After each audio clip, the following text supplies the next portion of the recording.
Salut à tous, c'est encore moi, Patrick Duval. Je vous rappelle que sur ma chaîne, je parle de tout ce qu'on peut faire soi-même. Abonnez-vous si vous aimez bricoler, il y aura plein de choses intéressantes. Et maintenant, passons directement au sujet de cette vidéo. Pour sculpter finement le bois, vous avez besoin de ciseaux spéciaux avec une partie travaillante étroite.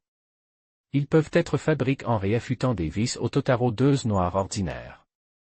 Ces ciseaux seront encore meilleurs que ceux achetés à bas prix et, surtout, leur tranchant peut être façonné à votre convenance. Processus de fabrication des couteaux. Il est nécessaire de couper les plats des vis au Totaro-2. Une partie des ébauches peut être coupée à plat, l'autre avec un biseau à différents angles convenant à une technique de sculpture particulière.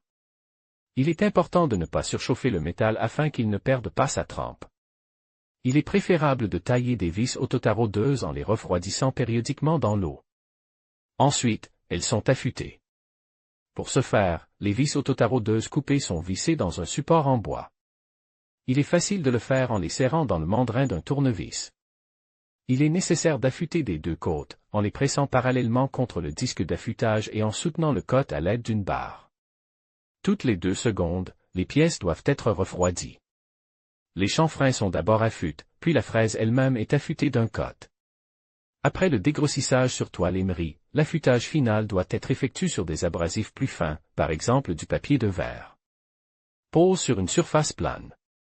Les fraises sont affûtées par des mouvements de va-et-vient avec l'ajout d'eau. La taille du grain du papier doit être réduite jusqu'à ce que l'outil devienne tranchant comme une lame de rasoir. On fabrique ensuite les manches en bois. Il est préférable d'y placer les cutters sur de la colle époxy, et non pas vis, car sinon ils risquent de se fissurer.